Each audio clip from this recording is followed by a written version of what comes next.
श्री स्वामी समर्थ मंडळी. खिसलेला गाजर पाहून तुम्हाला माहितीच असेल आता मी काय करणार आहे. नेहमीप्रमाणे आपला गाजराचा हलवा करणार आहे. गाजराचं आणि एक थंडीचं एक गणितच आहे. जेव्हा थंडी येते तेव्हा गाजर येतात आणि जेव्हा गाजर असतं तेव्हा कडाक्याची थंडी असते. हे त्यातच सीझन वाईज ते फळभाज्या पालेभाज्या येतच असतात. तर आता मी गाजराचा हलवा करते. गाजर असं वाफून घेतलं नाही का, काजू बदाम कट करून त्याच्यामध्ये घातलं. त्याच्यानंतर नाही ना ह्याच्यामध्ये आहे ना मी असं वाफून व्यवस्थित हलवून घेते आहे इथे. आणि ह्याच्यामध्ये आहे ना मी थोडंसं दूध आणि खवा मिक्स करते. खव्याने थोडंसं नाही का पेड्यासारखा स्वाद येतो असं आई म्हणते. मलाही हे रेसिपी आईने शिकवलेलं आहे. तर असं व्यवस्थित ते मिक्स करून घ्यायचं. छान ते गाठी वगैरे होणार नाही तशा.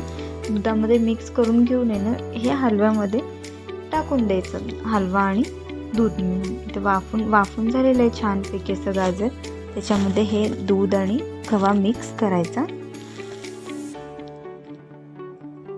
शिजवून घ्यायचं आहे असं व्यवस्थितपणे. तर शिजत आहे अजून. पूर्ण ह्याच्यामधलं दूध रिड्यूस होईपर्यंत आपल्याला शिजवून घ्यायचं असतं हे. त्याच्यानंतर हे साखर घालायचं अंदाजाने, कारण माझ्याकडची साखर ही जाड आहे, कधी कोणाकडे बारीक असते. आता तयार झाला हा हलवा.